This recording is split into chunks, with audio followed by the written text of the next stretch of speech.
শাহবাগে উত্তেজনা। হাদি হত্যার বিচার নিশ্চিত না হওয়া পর্যন্ত আমরা ঘরে ফিরব না, এমন ঘোষণাই দিয়েছেন ইনকিলাব মঞ্চের সদস্য সচিব আব্দুল্লাহ আল জাবের।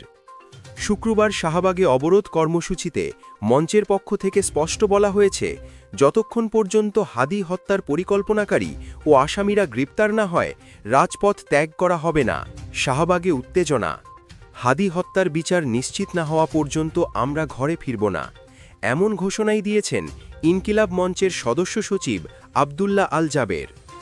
শুক্রবার শাহবাগে অবরোধ কর্মসূচিতে মঞ্চের পক্ষ থেকে স্পষ্ট বলা হয়েছে, যতক্ষণ পর্যন্ত হাদি হত্যার পরিকল্পনাকারী ও আসামিরা গ্রেপ্তার না হয়, রাজপথ ত্যাগ করা হবে না।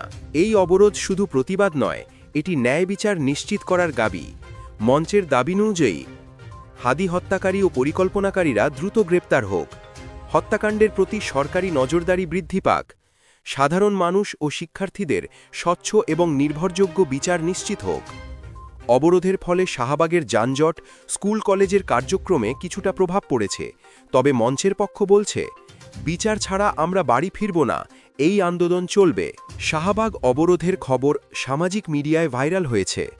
অনেকে সমর্থন জানাচ্ছেন, অনেকে প্রশ্ন তুলছেন, এই আন্দোলন কি দ্রুত বিচার নিশ্চিত করতে পারবে? আমরা সরাসরি সোশ্যাল মিডিয়া মন্তব্যগুলো তুলে ধরব এবং দেখাব যুব সমাজ ও নাগরিকরা কতটা সচেতন এবং প্রতিক্রিয়াশীল। হাদি হত্যার ন্যায় বিচার আমরা প্রত্যেকেই চাই। আপনারাও সচেতন থাকুন, সঠিক তথ্য যাচাই করুন, ভুয়া খবর বা বিভ্রান্তি থেকে দূরে থাকুন। ভিডিওটি লাইক করুন, কমেন্টে আপনার মতামত জানান। সঠিক খবরের জন্য সাবস্ক্রাইব করুন আপডেট নাও বিডি।